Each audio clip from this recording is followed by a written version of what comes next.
Welcome back, everyone, to Crime and Entertainment. I'm your host, Hollywood Wade, and I have a very special guest here with me. Now, I stumbled across this man's music a couple of years ago, and I've been following ever since.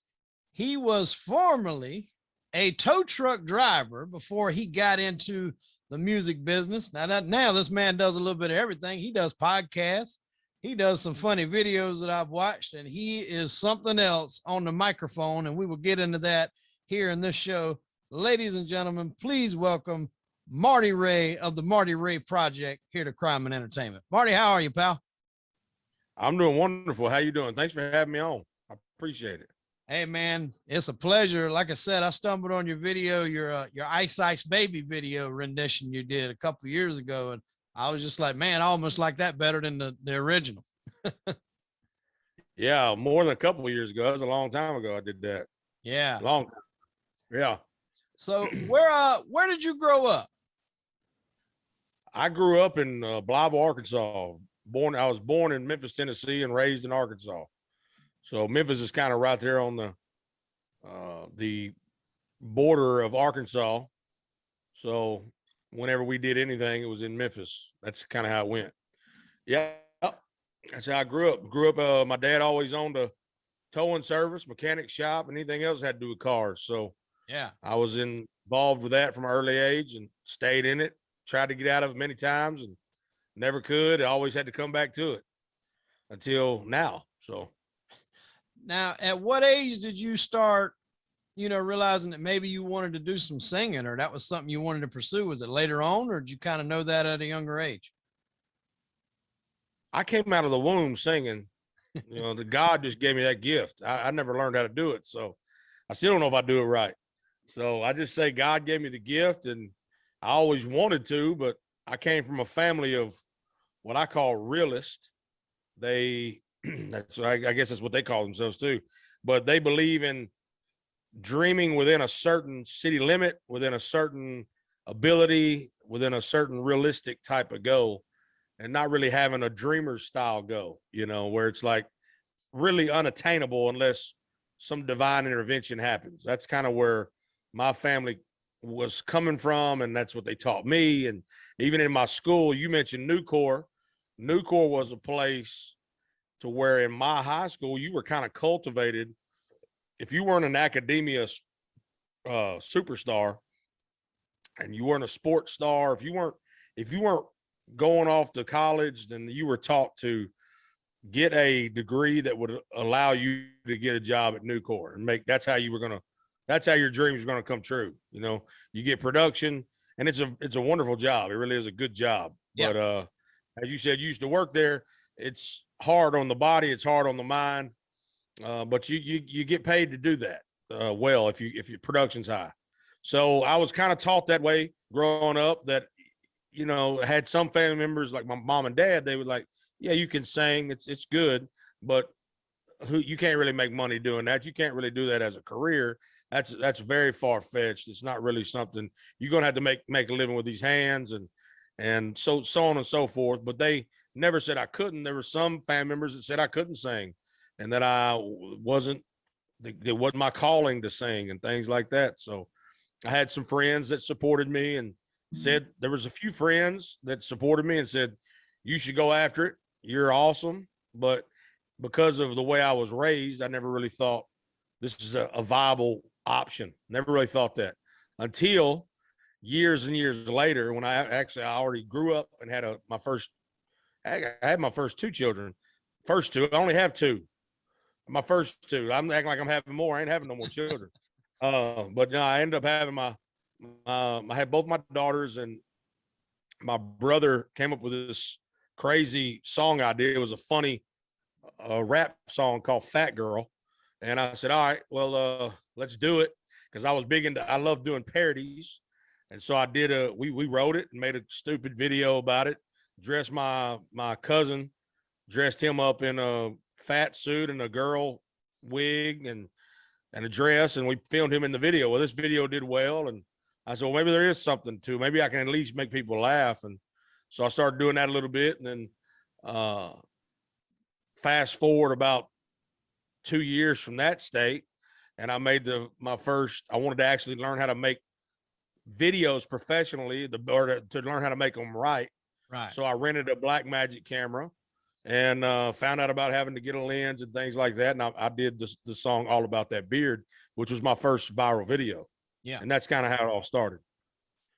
Yeah, that's cool, man. Yeah, you mentioned Nucor. That was the same way. I grew up in a little town called Darlington, South Carolina, and they're known for about two things. One of them is the racetrack.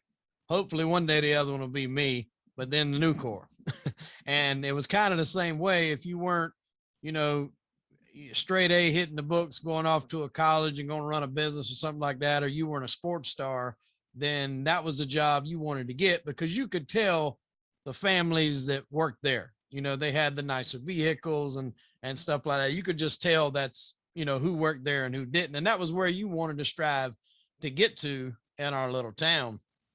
And hell, I tried and couldn't get in because it was hard. I'm sure you've heard the acronym nieces, uncles, cousins, and other relatives. That's why they called it Nucor. I wound up having to go out of town to another Nucor in Columbia, South Carolina. It was about an hour and 20-minute drive from where I lived. And me and about 6 other guys, we all left the company we were with because we all wanted to get into Nucor. And we carpooled for about 6.5 years. And then I transferred to the one down here in Charleston. And I've been there ever since. But you're absolutely right, man. It's hard on the mind. It's hard on the body. And it takes a toll, but you get compensated well. It's not like you can say that they don't pay me good for what I'm doing. But well, that's good, man. I mean, you pursued your dream and you went out and you started chasing it. When you kind of got deep into it, what would you consider like your first like big break or contact in the music business?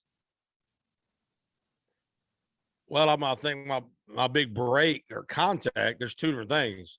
Big break and contact are two different things. So depends on which one you want to hear about. We'll do both. Big break was, like I just mentioned, when I got 2 million views on that video in a day. I thought, well, this actually, it was a day. Yeah. Wow. For All About That Beard. People think it was Ice Ice Baby because the people that heard Ice Ice Baby first, right, like you, they think that was, and then they don't know. And it depends on which post you actually saw of Ice Ice Baby, because that's been posted countless times by me and by other people that took my video and posted it, and it went viral on their page too. So that thing's been posted for a long time, but it was originally posted on my Marty Ray personal Facebook profile, which was years and years ago, I believe 2014 maybe. So, and that's where it went viral. I posted that, but the first break was when the first moment where I thought this is actually something that could happen now is when I got 2 million views and I had people from all over the world that were becoming fans and saying, man, when's your next video? And I had people in England wanting to interview me for their magazine and things like that. So I thought, this is actually happening. Maybe this is going to happen. We'll see what God has planned. So I just I said, well, Lord, if this is what you have me, I said this before that. I said, Lord, if this is what you have me to do, then you honor the effort, and whatever I am to do, then I'll just follow your lead. So that's still what I'm doing to this day. I follow Jesus' lead, and wherever I go, he takes me. But as far as the first contact, now this is truly a divine story. And if people don't believe it, they're just foolish, because there's no other way to explain this other than that. I believe you might have heard this because you've listened to a podcast I was on. I've told this before a couple of times. I went to see BB King at his concert in Mississippi, and I was on the front row because I knew the guy that booked the guest, that booked the talent there. I was friends with him, and he said, whenever I have a show, I'm going to get you front row, and I'm going to try my best to get you backstage to meet the person. Because I had this little CD that I had spent everything I had in the bank on. It was like a EP called Countryman. And so I was carrying that around with me and handing it to these people. And I went to the BB King show with that intent in mind, thinking that maybe BB King will be the guy who actually listens and is my big break to get a record deal. Because back then I wanted a record deal. But I was also a big fan of BB's, and I still am, like many other people. Who isn't a fan of BB King? But right. So I'm on the front row, and I'm listening, and he's playing, and I'm just sitting there. And at the beginning of the show, this should be said so that people understand how come BB could see me. Because usually the lights are all the way black, and you just got spotlights in your eyes. You really can't see anybody in the crowd. Right. But when BB first came out, he goes, "Turn the house lights on." He was doing this. "Turn the house lights up. I want to see my people." So they turn them up a little bit. He still can't see, and he says, "No, turn them all the way on." So they turned the house lights on, and he just played the whole show with the house lights on. So it was like being in your living room almost. And BB played the whole show that way. So he saw everybody. And I'm just sitting there vibing to, he's playing Thrill Is Gone. He just starts it off. And I'm doing this. And I'm like, man, ooh, like that. And he stops the show. He goes, "Hold on, everybody, hold on." He's got a trumpet section. This man's got everybody. He's got a massive band. And he goes, "Everybody hold on. Everybody hold on." And everybody's stopping. They don't know why they're stopping. And even in the crowd, I was like, "What in the world's going on? Somebody messed up." And he points right at me and he goes, "As long as that man right there is having a good time, so am I. Thrill is gone away." And I was like, "What the heck?" Was he pointing at me? I'm asking people, and people were like, who is this guy? Like, who are you? What, are you a record guy? I mean, are you from the label? What is? I was like, I ain't nobody. Like, I really ain't nobody. So then I go, all right, well, that don't even make sense. Like, other than Jesus, that don't make sense. So then at the end of the show, he says he wants everybody to come down that can to gather around the front. This was a theater, so there wasn't much room, but there was a big gap there between the stage and the first row. Because I was on the first row the whole time, I let everybody else come down and get in front of me and stand there because I had already experienced the front row. So I let them get in front of me, and he plays the last song, and they're hooping and hollering, and he's sitting because at this time he's an old man. He sits in a wheelchair most of the time. He can walk, but not very far. So he was sitting in a chair in the middle of the stage, and he reaches in his coat pocket, and he pulls out these guitar picks, and he tries to throw them to the fans. And guitar picks are light, so they just spread out in front of BB. Right. And so these fans are getting up on stage, grabbing them, and the security guards are grabbing these fans and chunking them off the stage violently. Like, it's very, very hatefully they're doing this, but it's their job to protect BB King. And BB's getting mad. He's saying, "Hey, stop doing that. I'm giving them these picks. Let them get these picks." And they won't stop doing it because it's their job to do that. So BB gets mad, and he pulls off his gold jewelry, his gold bracelets here, and on his neck. And he throws half of it over here and half of it over here. And at that point, I'm thinking, I should have got up there on that front stage. Like, you know what I mean? I'm trying to be nice, and I just missed an opportunity to grab some BB gold.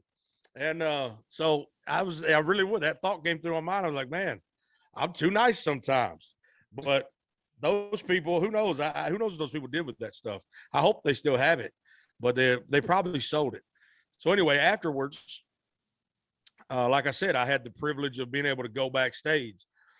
There was like 50 something people that were going backstage, and they were all supposedly BB's family. I was kind of the only one that was not really supposed to be there, but was there because my friend took me back there, and we were being led on the side stage by a flashlight like this, in this narrow way like this. The stage was here, wall here, and there was this narrow path. So we're being led, and then standing along the stage line is some security guards with their arms crossed like this. And I'm just trying to make sure I see and don't step on one of their feet, because I ain't trying to get slammed, And so I'm walking like this, and the next thing I know, this massive hand comes out in between two of them and grabs my hand and is pulling me over there towards them like this. And I'm going, my hand's over there, and I'm going, what in the world? And these security guards are going, you got to move on. You got to move on. And I'm like, somebody's got a hold of my hand.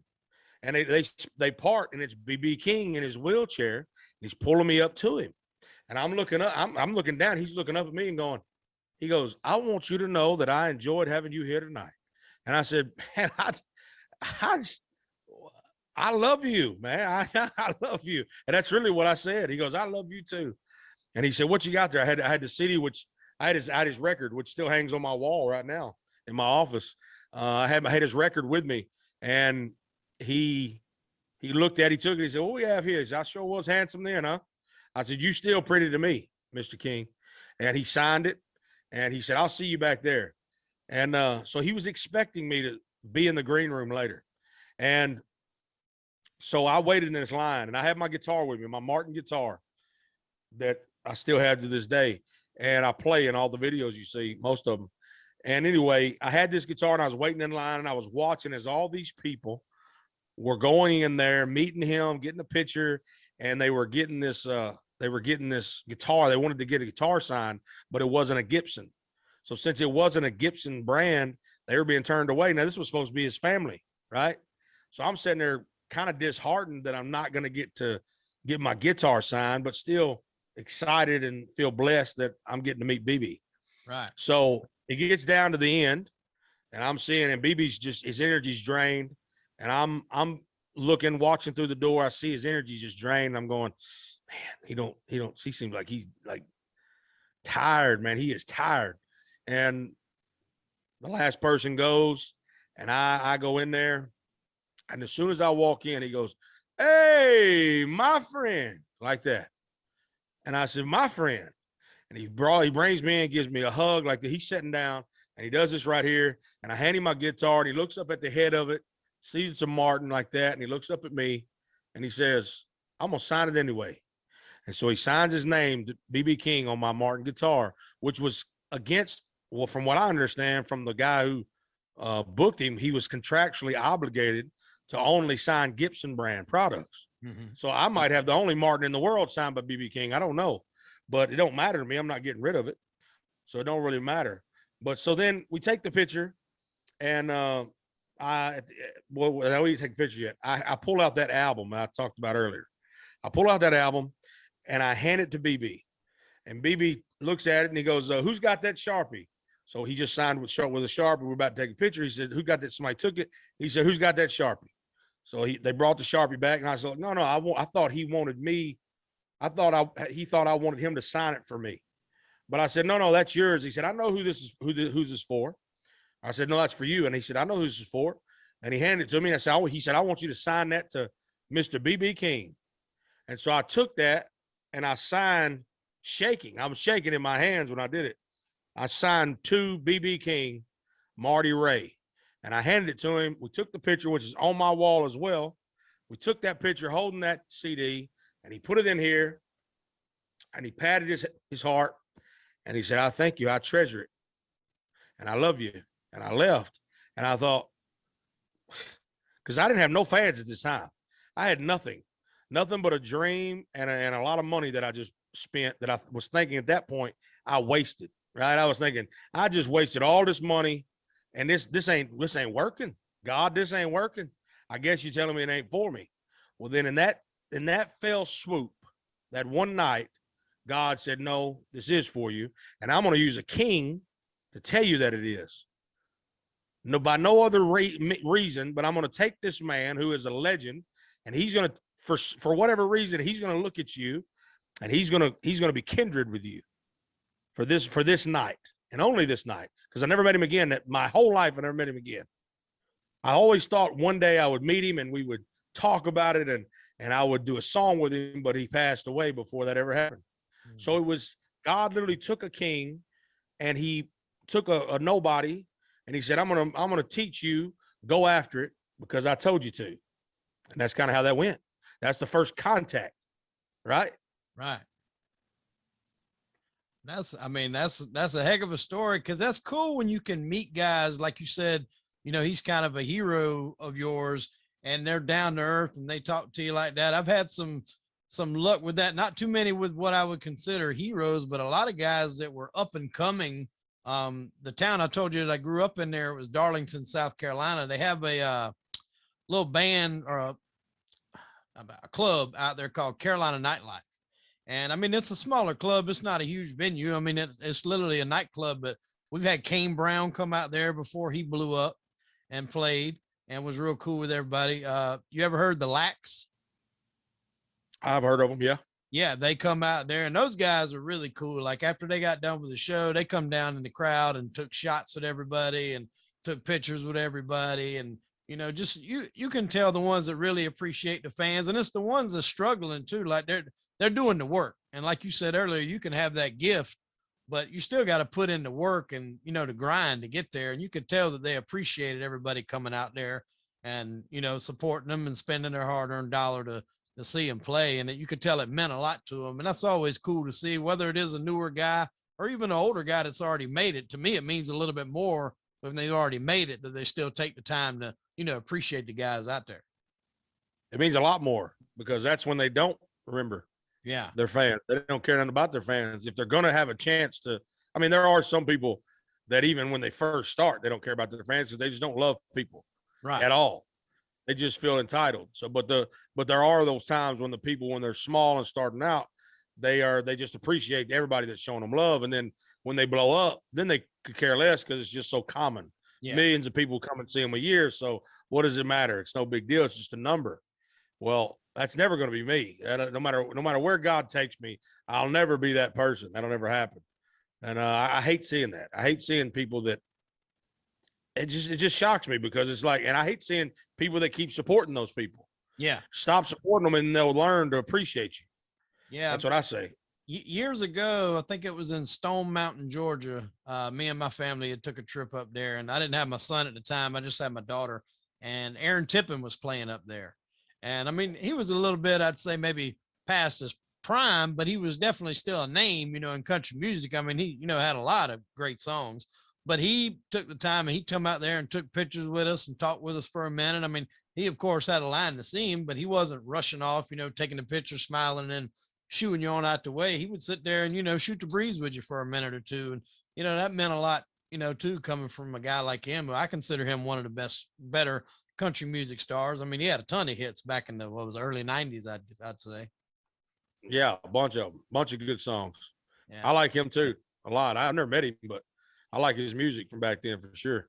Now, when you were coming up and listening to music, I guess maybe we'll go to high school. Like, what was your genre of choice, or were you kind of all over the map as far as what you like to listen to?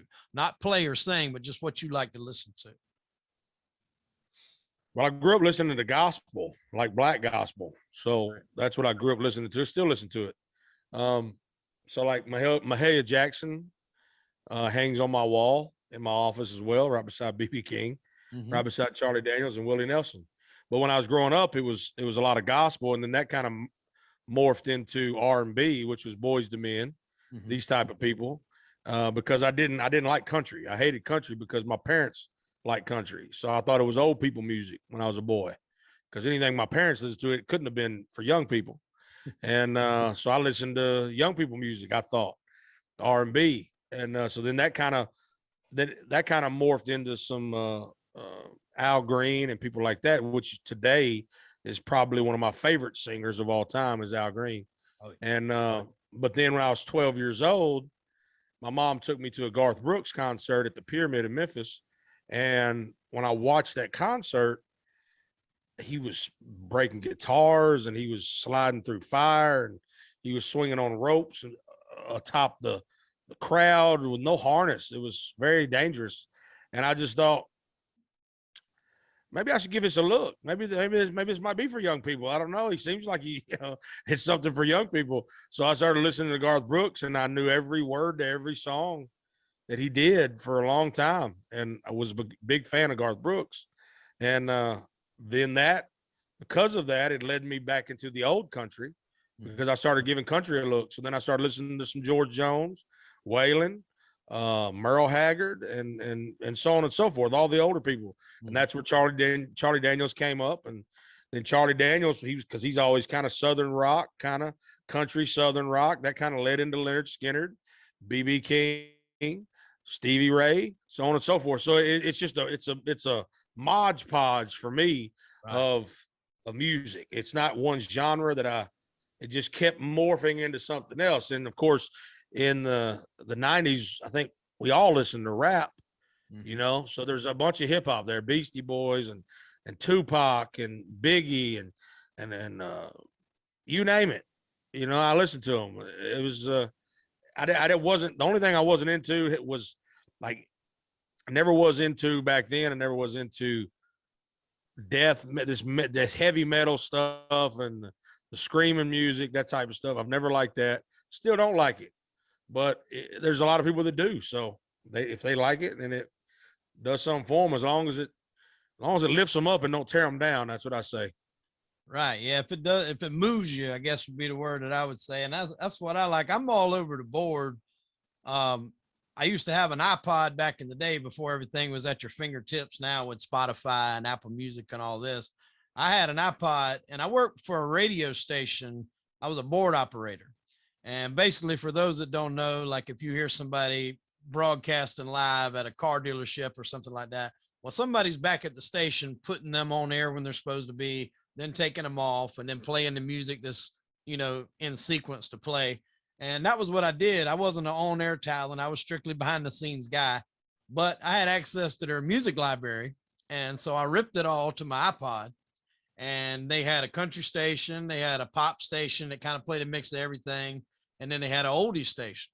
So I'm about like you. I listened to it all. It was all over the map. Except I wasn't too much into the death metal either. Not the screaming stuff. That never was my forte.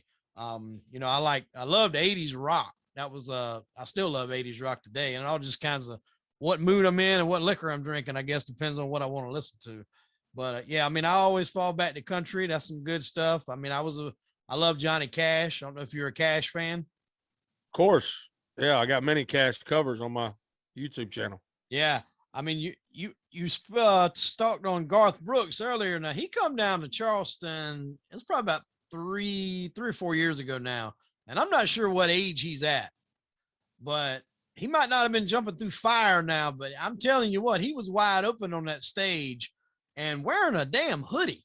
And it wasn't in the wintertime. I mean, he had on a big, thick hoodie. And I mean, he was running from one end of that damn stage to the other and sliding and, like you said, throwing guitars, throwing them over here, taking another one. And he played 3 different sets. I think he had one at like 6 o'clock. Then he started another one at like 9, and then another one at like 10:30 or 11. I want to say he didn't end his last show. I was at the last show. He didn't end that thing like 2 a.m. So, I mean, he done 3 shows back to back to back. And I mean, he still got it, man, to be as old as he is, boy. He's wow. Full energy. I can't believe he still does all that.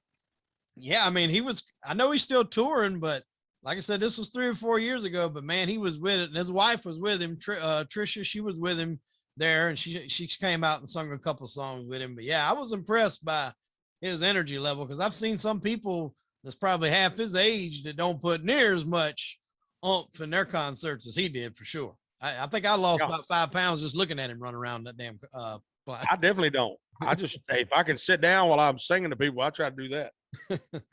Yeah. So where was probably you, if you can remember back, and I'm sure you remember, what was your first like paid gig? Well, the first paid gig, I'm trying to remember the first paid gig. When I decided after BB King, that kind of had me on a high, and to this day, it still lifts me up when I kind of get low. Sometimes I think, well, this might be all over with. But that moment goes, well, no, God put you on a path. So, but also after BB, I met Charlie Daniels and handed him the album. It wasn't quite the same story. It was just I met him, handed him that CD. He took it. He was very nice. He said, "Thank you, son," and went on. And we went on. And but it was about 2 months after that he tweeted me at Marty Ray Project. He said, "I listened to your music. It rocks." And that was on a public thing. So I thought, wow, okay. So then after that, I said, you know what? I'm just going to start playing some shows. Like, what else? I don't know. I can't just keep making videos. I need to play some shows. Yeah. So I did my first show at my shop, because I had a little stage at my shop at the time in West Memphis, Arkansas. And so I had a little stage there, and I just invited my friends over and we did a show there, trying to see if this band was going to work. So then after that, I paid in my hometown of Blytheville. I thought, what better place to start and to get a boost than from your hometown, people that's going to support you, And so I rent out this place called the Ritz that's in Blytheville. It's still there. And it's a theater, about 400 people fit in the theater. There's probably, at the time, there was probably 20,000 people in the town of Blytheville. And we knew everybody. We knew just about everybody there, it seemed like. And if they didn't know me, they had definitely heard about my dad because he had a business there. So they knew of us if they didn't know me directly. But I booked this show, put up flyers, advertised it, did everything I knew to do. I said, this is going to be a good little boosting point to start me off in this tour, so to speak. And so I go and I show up the day of, and there's about 150 people there, right? And I was so discouraged because I thought, how do you go and not sell out your hometown with only 400 seats? That's all it is, 400 seats. Right. How do you not sell that out? They got nothing else to do here. And I know that these people pay $150, $160 a ticket to go see Jason Aldean and people like that. So you're telling me that they wouldn't come here and pay $10 to come see me? So it was very discouraging. And it just reminded me when I was there, I was just mad. And then CJ, who plays with me now, he didn't then, but he plays with me now. We went to high school together. His dad was actually the one that gave me some very sage advice backstage. He said, listen, he said, you might not have had it. These stupid people didn't show up to come out here. They ain't got nothing else to do. You're right. He said, but there's 150 people that did show up. He said, so you go give them the show of their life and you make the other ones regret not coming. I said, that's good advice. And I still live by that advice to this day. So I went out there, and his name was Chuck Wilder. He's no longer with us, but his name was Chuck Wilder, and I still live by that advice today. And lo and behold, his son now plays with me. So if you see any of my videos online, 9 times out of 10, you're going to see CJ Wilder with me.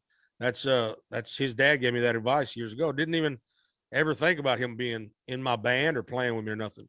But anyway, so didn't make any money. I had to pay the musicians. I had a 1, 2, 3, 4, 5-piece band, and I had to pay all them, had to pay for the place, had to pay a security guard, had to pay a sound man. Didn't make a dime, lost money. And but I left there, and it was like, I remember the scripture that says a prophet is not without honor save in his own city.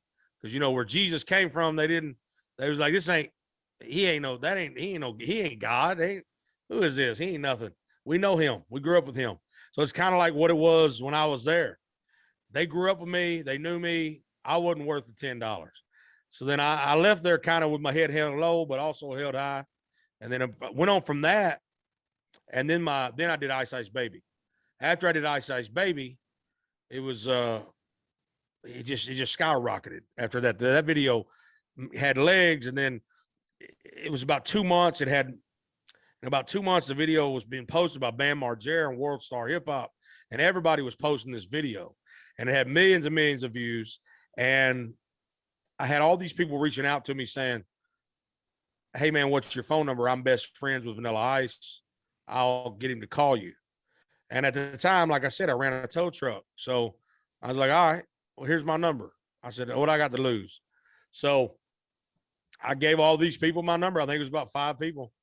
And one of them wasn't lying because about 2 months after the video, I get a call from a man, and I answer the phone just like normal. I say, Glenn Ray's towing.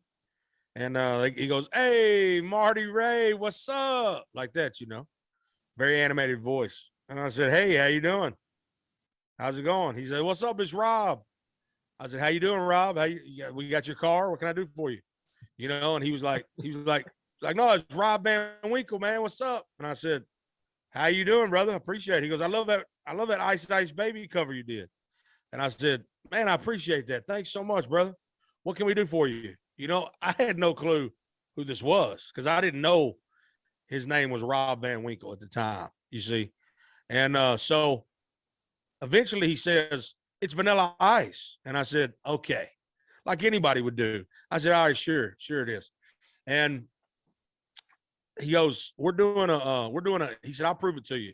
He said, we're doing an I Love the 90s tour, and I want you to come to Boca Raton and do that song with me on stage. And I said, all right, I'll believe it when I see the email.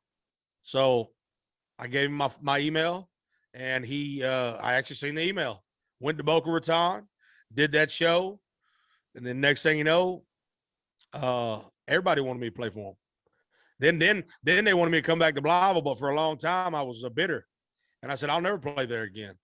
So then they want to pay me to come play there, and I said no, I'm never playing there again. I'm done with Blavel. Like, y'all wouldn't support me, forget y'all.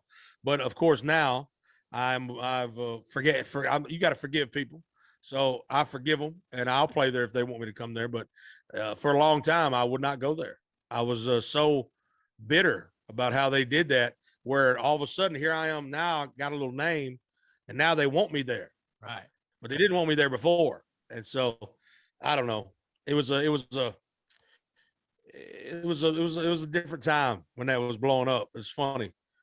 So yeah, I heard somebody say it. I can't even remember who. I listened to a bunch of podcasts and I watch a ton of movies, but it was a saying. It was something along the lines of, when you're at the table, getting served food, you appreciate it. So you want to make sure when you're at the head of the table, you serve those that are also hungry at that time. And you remember when you're struggling, who was there for you and who looked out for you and who supported you. Like you said, the guy that gave you that advice, and it still rings true today. You remember who stuck up for you. So I can't blame you for being a little bit bitter if they didn't want to support you, when you were first starting out and making your bones. I mean, you're a hometown guy. Now, if you were coming somewhere completely different and nobody really knew you, I might could see them, not filling the seats. But in your hometown, you got to have that hometown support, man. I would like to think that most people do have that. I don't know. I hope they do. I don't. I still don't. I still don't have that. I mean, even if I went to Blavel right now, I don't know if I would even sell that same arena out, that same theater out. That's great. I don't know. I don't know if I could put 400 of my own hometown people in those seats, is what I'm saying. I don't know. But I don't hate them. I'm not bitter anymore. I forgive them and I love them. And if they ask me to do a show, they'll just pay me beforehand and I'll go do the show. And if they fill the seats, they fill the seats. That's kind of how it is. And that saying you use, that rings a lot. I've seen on your Instagram and heard through other podcasts, you're a little bit of a wrestling fan. Ric Flair said something similar to that a long time ago. He said back in the day, he said, yeah, I'm selling out arenas now. He said, but back then we'd be in an auditorium with, 50 people. He said, we still had to go out there and perform. And he said, that's how I, made my bones back then. Is he said, I performed in front of those 50 people the same way I would feel, perform in front of 50,000. He said, because those guys paid their money too. Might not be as many, but they still paid their money to watch Ric Flair wrestle when they could have done something else. So I know it's similarities there of how you say, you're disappointed 400 didn't show up, but like you said, 150 people did. So you go out there and you give me your money's worth. Are you are a big wrestling fan there? I used to be. Yeah, that's my thing. I used to be. I'm not quite as big into it anymore, but no, I haven't watched wrestling in years. I have a friend that I guess he's my friend, and we have each other's phone numbers and we did some videos together, but I hadn't talked to him in a long time. So I don't know if we're still friends or not, but I still consider him a friend. But Adam Scher, who is Braun Strowman, yeah, he and I did something together, and he contacted me on Instagram, and he ended up coming to Nashville, and we did some videos together, sang a little bit, and I wrote a song, and I said, hey man, you need to get on this song, and maybe we'll make a video. But then he, now he's got released from the WWE, and I think he's going to another one or something. But I haven't watched it, even with him and knowing him, I haven't watched it in years. And there's another guy named Elias that has reached out to me. I don't know anything about him either, but yeah, he's reached got out a to singing me. gimmick. Yeah, he said he wanted to sing some songs with me or something. So I was like, hey, anybody wants to sing with me, they're more than welcome to. I'm not against it. Yeah, that's his gimmick, is he'll come out and he'll sing, and he'll do something that sounds like he's actually going to sing like a a serious song, and then he just turns it into like insulting the crowd wherever he's at or something like that. He's pretty funny. I don't know if he actually really sings outside of the gimmick or not, but I guess he does if he contacted you wanting to cut some records. But I think he does. Does he sound good? he does sound good. He does sound good. Okay. I catch it every now and again. I'll be honest. I watch some of maybe the pay-per-views. I don't watch the Monday nights and Friday nights and all that like I used to. When I was coming up, Hulk Hogan was probably the man, in the WWF at the time, who I watched. And then when he went over to WCW, that began what I consider probably the best era of wrestling was the Attitude Era. And that was with Stone Cold, Shawn Michaels. Oh yeah. Like that. I don't know if it's the best, but it definitely brought wrestling back to excitement. Yeah. But when I was growing up, I'm 39. I don't know how old you are, but I'm 38.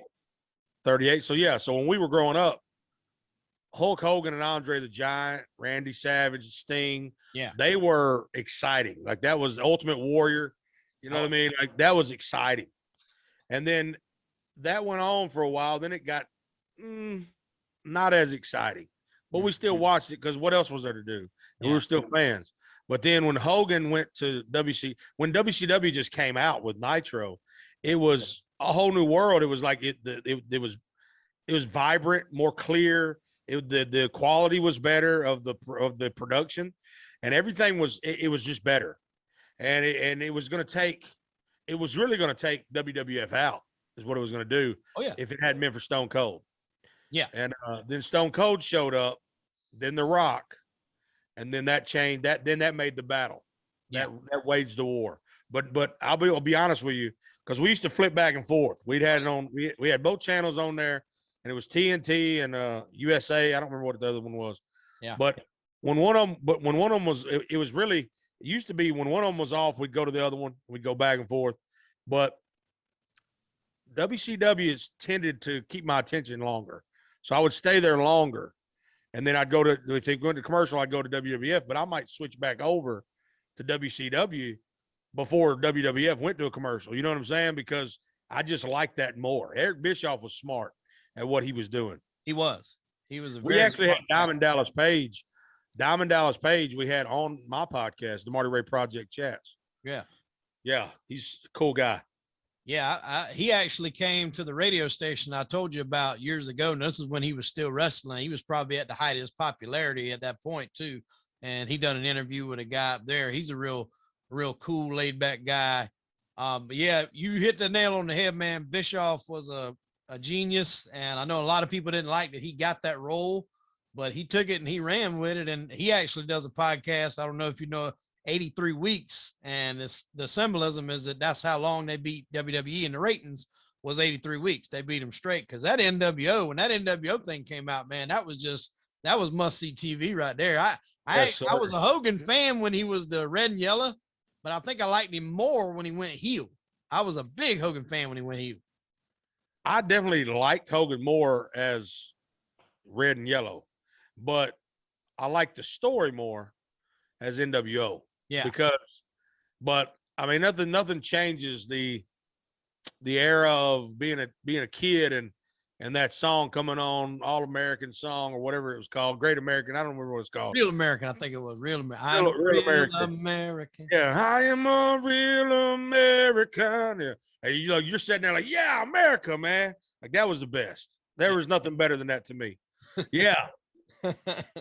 And I was all in that. So I definitely was a bigger fan then than I was at NWO, but I was a fan of the story as a whole of WCW. You know, the Wolf Pack, the Outlaws, they started forming all these gangs, and it just made it interesting. Yeah. It was like the movie Warriors, which I was a fan of and I still love. It became that. And I think that might've been I don't know, but I'm just assuming that was his inspiration by how he was doing his production. It seemed like it was Warriors, but with wrestling. You know what I'm saying? I think he said in a roundabout way, he stole the idea from somewhere in Japan where they had this faction that just kind of come in, like they were with the company, but nobody knew they were with the company. So it was kind of like they were from the outside and they come in, they were beating all these people up.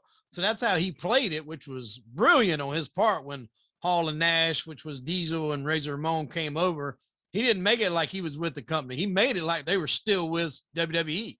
And that was just like, you're like, what the hell are they doing on that show? They were just on the other one, you know what? And that glued people, man. And he took it and ran with it. And of course, it kind of got watered down by the time it was over. But yeah, I was a huge wrestling fan back in those days. They had this convention in North Carolina at Winston-Salem. And they usually do it on the weekend after Thanksgiving. And a lot of the old time wrestlers will come. Some of the newer guys that's trying to make their bones in the business will be there.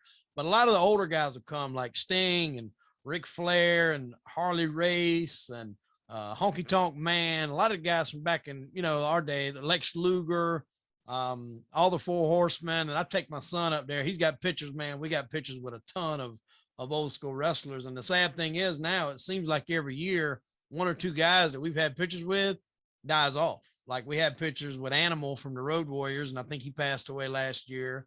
Ivan Koloff, the Russian Bear, I had pictures with him, and he passed away a couple of years ago. So it's sad seeing a lot of those guys that we grew up on, time coming to an end here in life, rather. I mean, they had a great career in the business, but in life, time coming to an end. It's real sad. Yeah, it is. Such is life, though. It happens. Yes, it is. That is a circle of life. Now you do a podcast also, you mentioned earlier. How long have you been in that game? I started podcasting actually in 2007, way before anybody even knew what a podcast was or even cared. Right. So I knew it was the wave of the future. I just didn't ride the wave all the way to the future, you see. So I was on 2007, did it for about a year, maybe two. And because I always wanted to co-host. I didn't want to do it by myself because I didn't want all the responsibility. And so, but the co-hosts kept leaving. I kept changing them out. And eventually my music picked up. Mm-hmm. So when all them videos started, I said, well, look, if y'all ain't, I'm putting money and time and a lot of effort into this. Y'all ain't doing nothing. And it actually had a nice little audience back then because it was, the podcast listening audience was small. Right. For that in that day.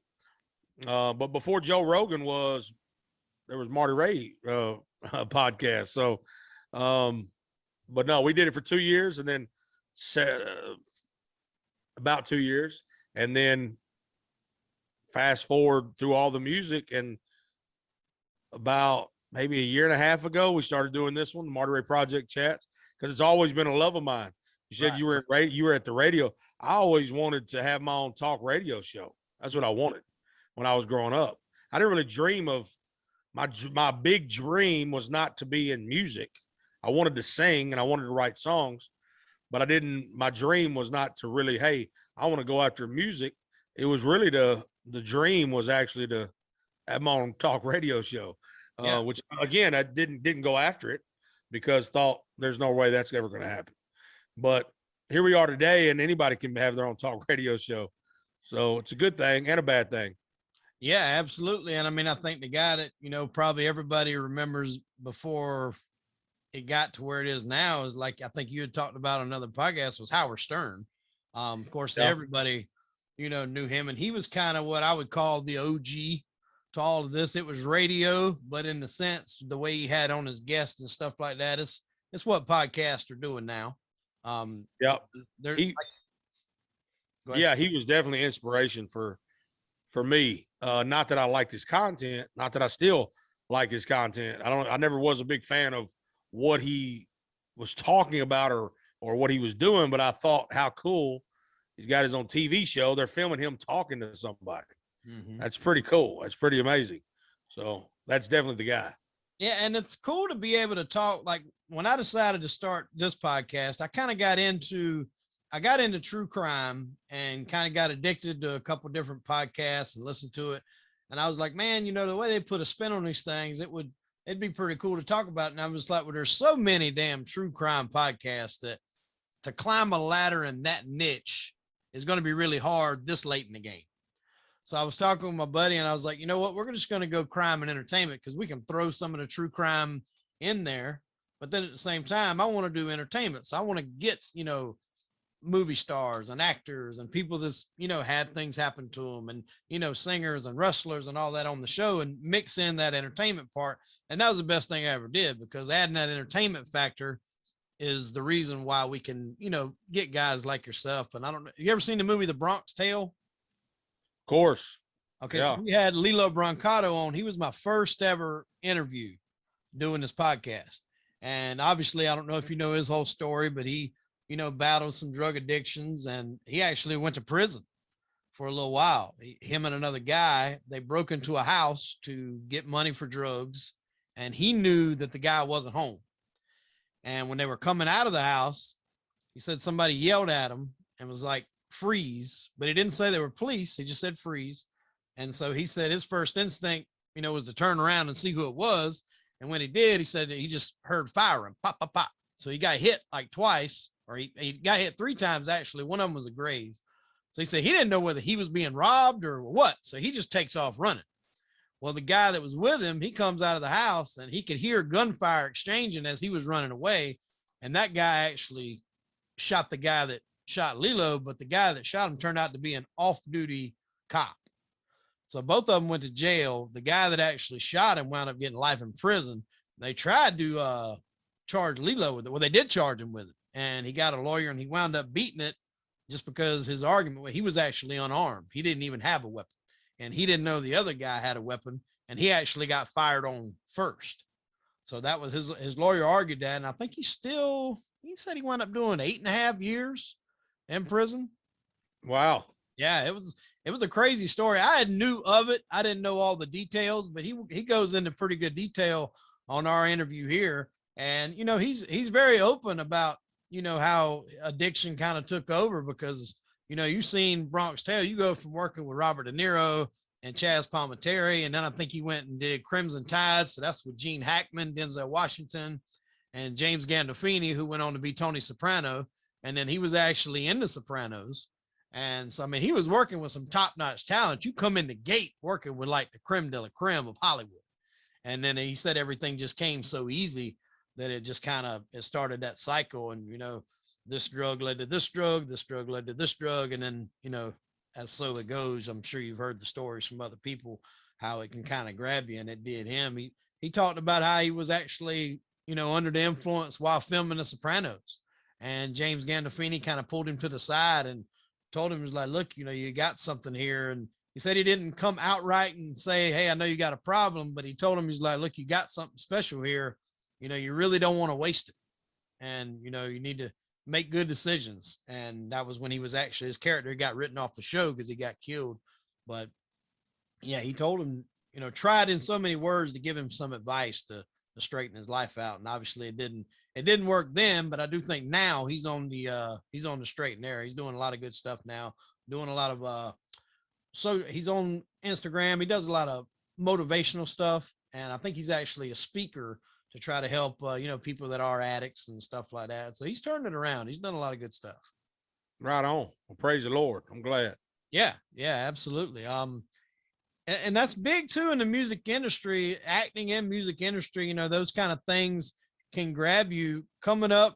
I know you've probably dealt and sung and hung with a lot of people. Have you seen that kind of thing happen where, maybe the drugs kind of grab them and it squander a good, career that somebody could have possibly have? You don't have to name names, but I'm just, have you seen that happen in your time? I ain't connected like that. So I wouldn't know. I don't know anybody personally enough like that to be able to tell you, hey, on their rise, they had a good shot, but they blew it because of drugs. I know just what everybody else knows, just from VH1 Behind the Music or something. Yeah. That's I watch all those. I read biopics. That's something I love more than anything is watching I watch biopics and I read biographies. So I like that. That's one of my favorite things is seeing people's stories. So I've seen it that way, but as far as knowing somebody personally, no, I never had a problem with drugs or alcohol. So thank God for that. My problems were in other things. Right. So, well, yeah, I mean, that's good. We had another guy on, Brian O'Day, and a lot of people probably won't know the name, but he was actually a huge pot smuggler from the early 80s. and he smuggled 75 tons of pot in 2 trips on a fishing boat. Wow. Yeah, his story is pretty crazy. If you get a chance, you can check him out. I mean, we done an interview with him, but he's got his stories out there on all over the place. He's done, news interviews, and he's got a book, and he's got a really interesting story. His life, it's crazy. And I'm like you, I love biopics and stuff like that. I could spend hours and hours and hours watching that on YouTube or, on the Fire Stick or something like that.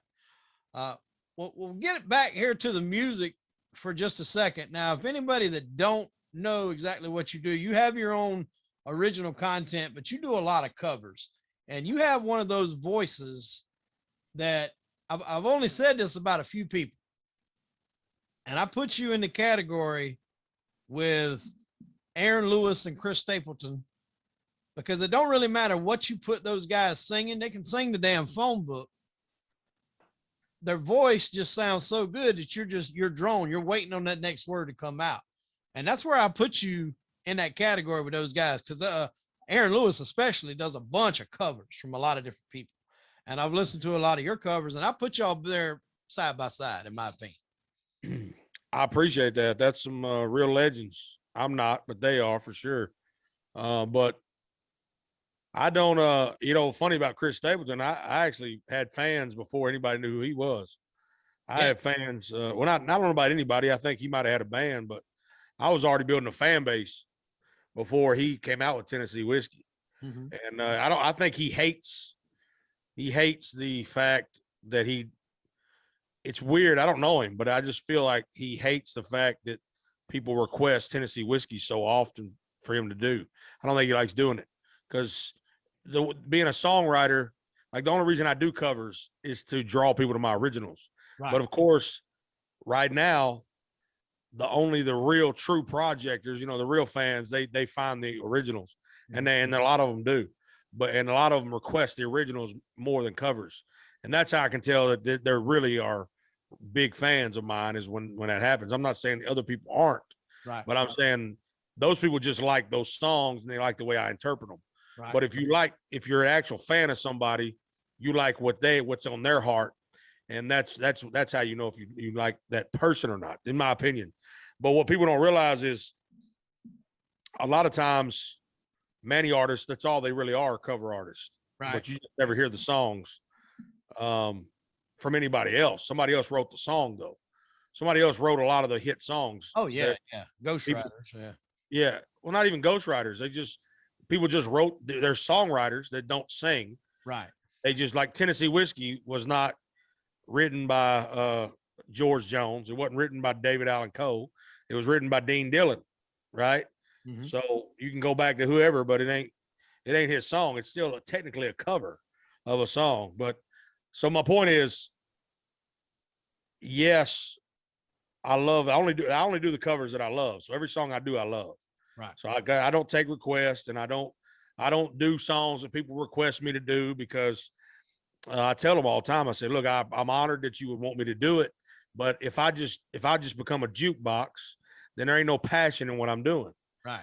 If I don't do a song that moves me, then it ain't gonna move you. The reason it moves you is because this song moves me in some way, whether it's sadness or happiness or funny or whatever. It moves me in some way.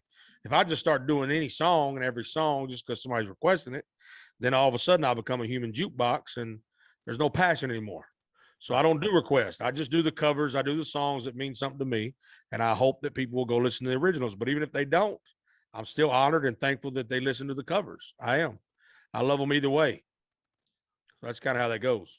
What, as far as your original work, what would you think is your best, or what is your favorite song? I put it like that. Sometimes songs blow up for different reasons. It might come out at the right time, or it might just strike a chord with people, and that becomes, maybe one of your best hits. But what song of yours do you feel is like your original song? What do you feel like is your best song or most favorite song? I'd say.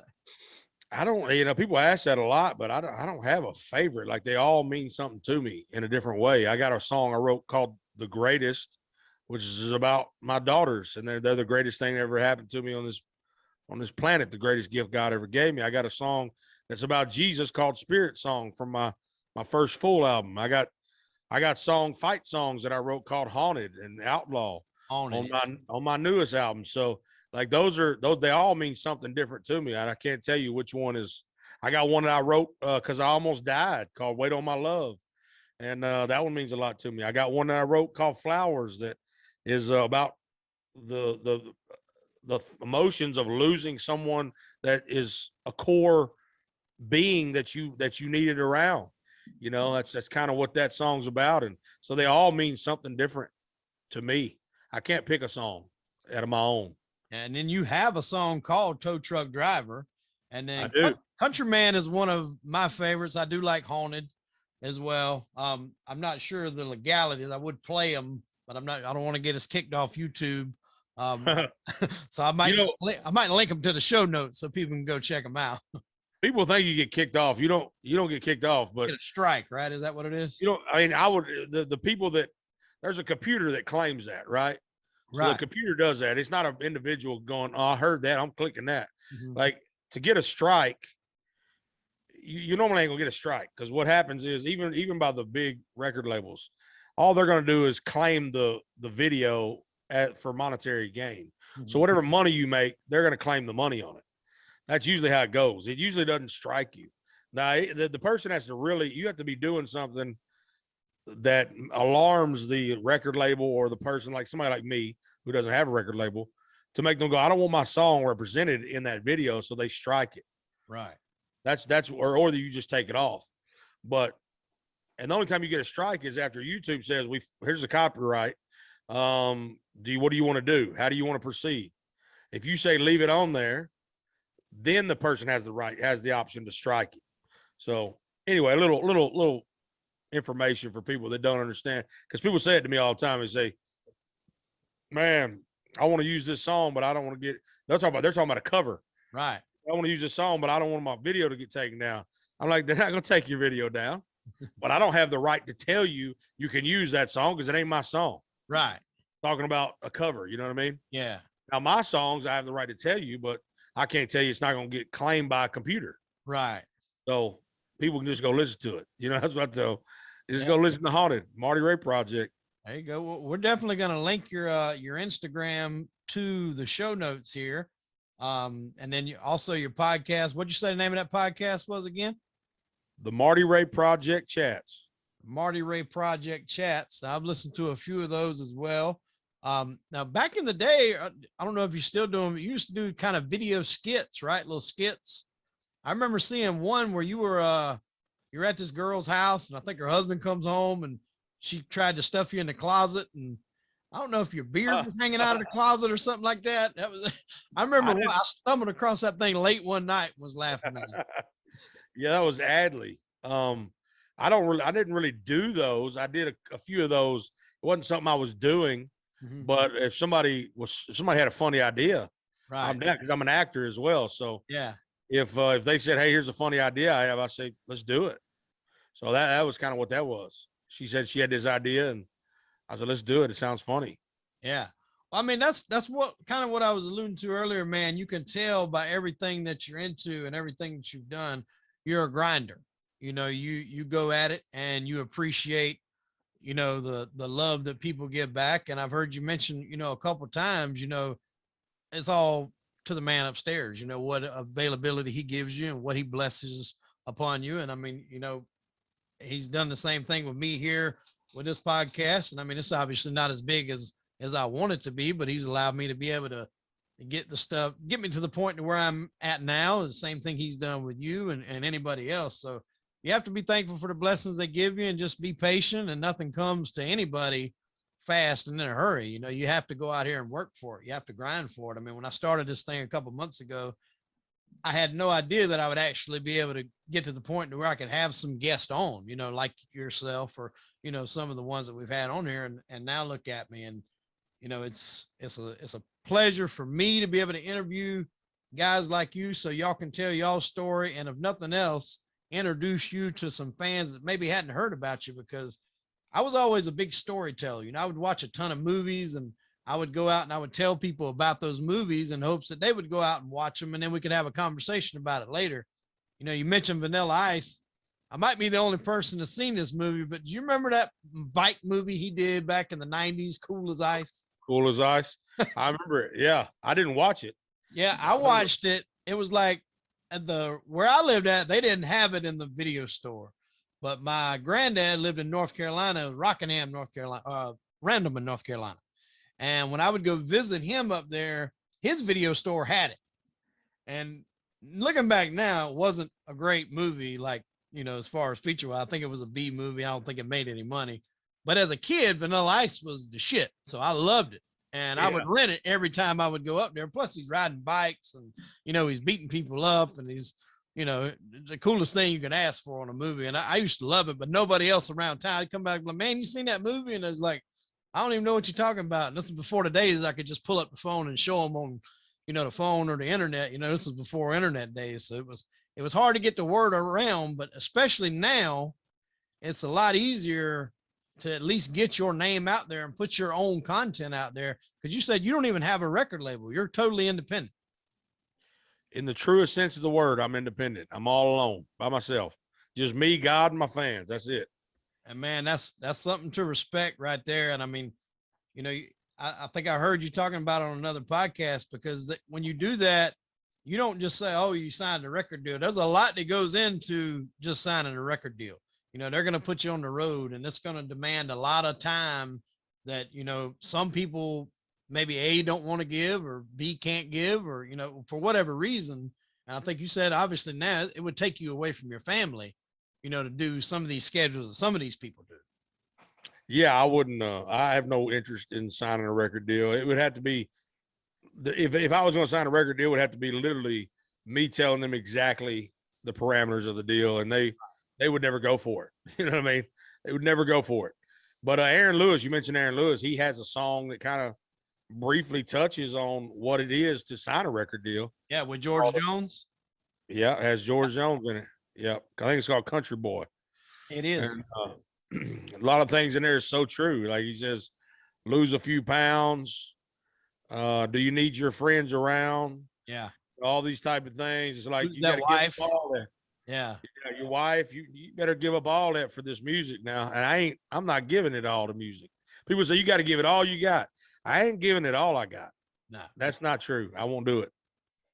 Well, what you give is certainly appreciated by me and a lot of other people too. I know you got a huge fan following. Hopefully this helps it grow a little bit more. We appreciate you coming on the show, man. Before we get out of here, if you don't mind, I know you said you don't do requests, but it's one you've already done. Hit everybody with a little Ice Ice Baby rendition one time, if you don't mind. All right, stop, collaborate, and listen. Ice is back with a brand new invention. Something grabs a hold of me tightly, flowing like a harpoon. Daily and nightly, will it ever stop, y'all? I don't know. Turn off the lights, and I'll glow to the extreme. Rock a mic like a vandal, light up a stage and wax a chump like a candle dance. Caress the speaker that booms. I'm killing your brain like a poisonous mushroom, deadly. When I play a dope melody, anything less than the best is a felony. Love it or leave it. You better gain weight. Better hit bullseye. The kid don't play. If it was a problem, I would solve it. Check out the hook while my DJ revolves it. There you go. Man, that's something else right there, man. I mean, when I say I don't do requests, I mean I'm not doing videos, taking time to learn a song. Right. That's about requests. People, I'll play like I used to do live streams on Facebook. Yeah. Where I would hold the camera up, and then in those, if somebody requests a song, I would try my best to do it. So if you want to throw a few at me, I can do that. But I'm talking about learning a song, how to play it, and putting a video out. That takes a lot of time to do. Yeah. What you got? Hit me with something. One of my personal favorites, man, we're gonna go Time After Time with Cyndi Lauper. Oh, shoot. I don't know much of it. All I know is time after time, when you're lost, you run, you will find me. Time after time. Something like that. There you go. I don't know what the words are, but it's something like that. What else? Uncle Cracker's got a rendition of that. That's pretty good. I think he was on your podcast. I think He was. Yeah. Yeah. Let's go with I know you've done this one before, and this another one of my personal favorites. Do Drift Away. Give me the beat, boys, and free my soul. I wanna get lost in your rock and roll and drift away.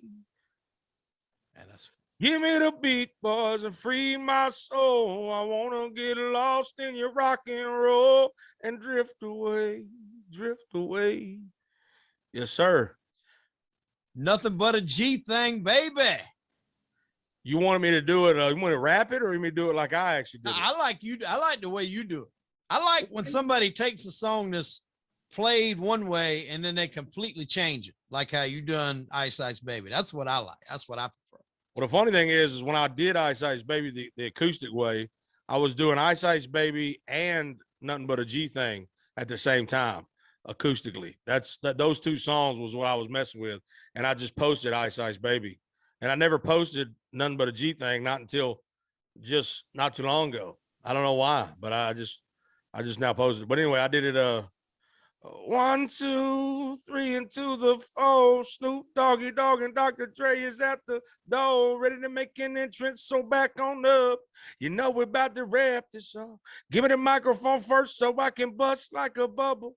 Compton and Long Beach together. Now you know you in trouble. Ain't nothing but a G thing, baby. Two loped out G's going crazy. It's like this and like that and like this and it's like that and like this and like that and it's like this and like that and like this and Drake creep to the mic like a phantom. Huh? Man, I tell you what, I love when people take songs like that that's written, one way and then completely change it. I know I've already said that a couple of times, but it's an ear catcher to me how someone can take something that you've been so accustomed to hearing it for years and then change it and put that spin on it. And, a part of you likes that better than the original. I've been excited about our upcoming podcast. So at work, we have a Bluetooth radio. I'm a welder by trade. And so we work in the shop and we have a bunch of fabricators in there. And so I got my Spotify playlist on and I have you in the mix of it, a couple of your songs. And when that Ice Ice Baby comes on, a lot of them like, I'll see them kind of look up like, what the hell? What is that? I'm like, that's my guy, Marty Ray. And then they're listening to it. And then by the end of the song, they're bobbing their head and it's like, man, I like that. I like that better than the original. And I'm just, the original holds a place in everybody's heart for, what it was and the time that comes out. But the way you spin it and put your own, especially your voice, it just has that sound, the way you put your spin on it, it makes it something special, man. You got something special there with your gift for sure. 100%. That's all glory to God, man. Not to me. But I always tell people this before you go. I want to make sure people know this. There is nobody would care about my version of Ice Ice Baby if there was no Ice Ice Baby by Vanilla Ice. So let's be real. The only reason I even did it was because I love that song so much. I still like that song. Yeah. The rap, I still love it. Oh, that's like a karaoke mainstay. You go to a karaoke bar before it's over with, somebody 5 o'clock somewhere and Ice Ice Baby, you're sure you're going to hear those for sure popping up. I used to do Nothing But a G Thing in karaoke. What not like that, but I rapped them. Yeah. What is there any other old school rap that you did or new school rap? Either one. One of the songs that I thought that at least the chorus that you would be great at changing was Many Men by 50 Cent. I don't know that one at all. Yeah. I do know only 50 Cent song I would actually know the lyrics to would be I'll try to just change it up. Let me see something. Let's see here.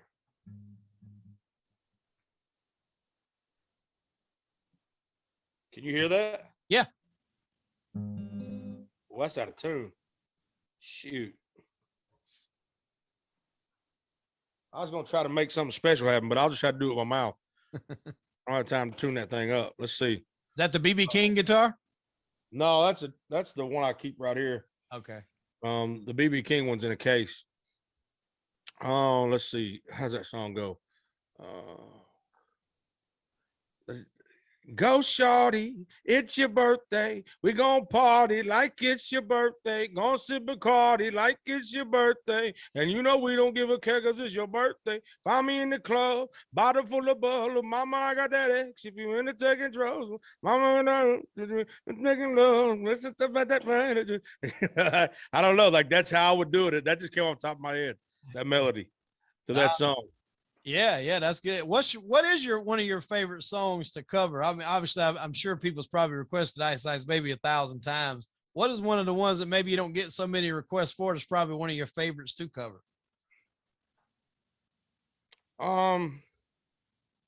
Favorite to cover. You mean like at a show or something like that, or just playing at home? Or show, or playing at home, or with your buddies? And well, my favorite song to play right now is "How He Loves Us" by Crowder. You might not know who that is. I think somebody played that. That's a gospel song, right? It's a Christian song. Christian not song, gospel. Yeah. Gospel is more, Shirley Caesar. Right. Like those type of people. Yeah. I'll tell you right now. Let me see.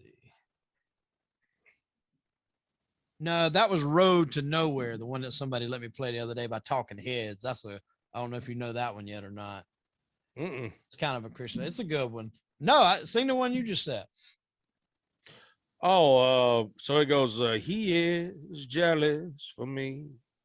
Love's like a hurricane. I am a tree bending beneath the weight of his wind and mercy.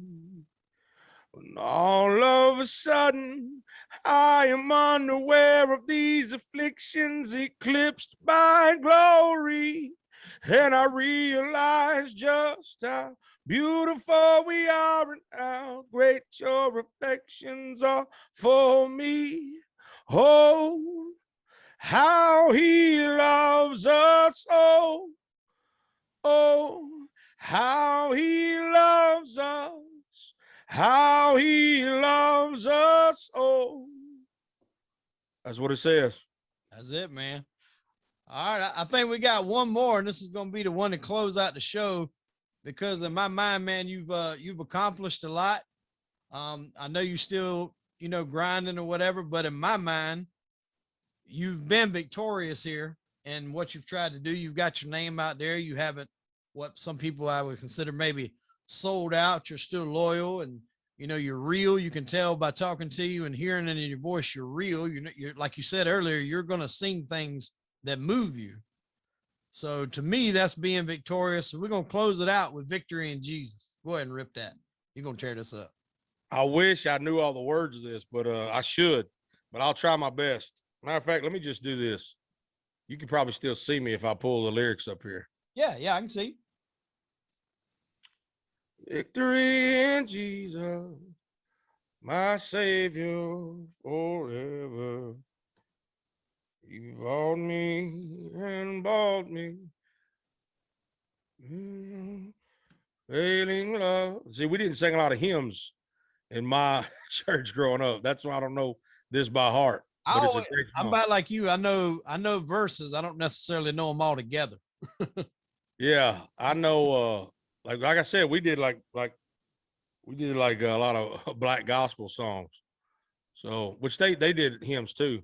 Yeah. I heard an old story, how Savior came from glory, how he gave his life on Calvary to save a wretch like me.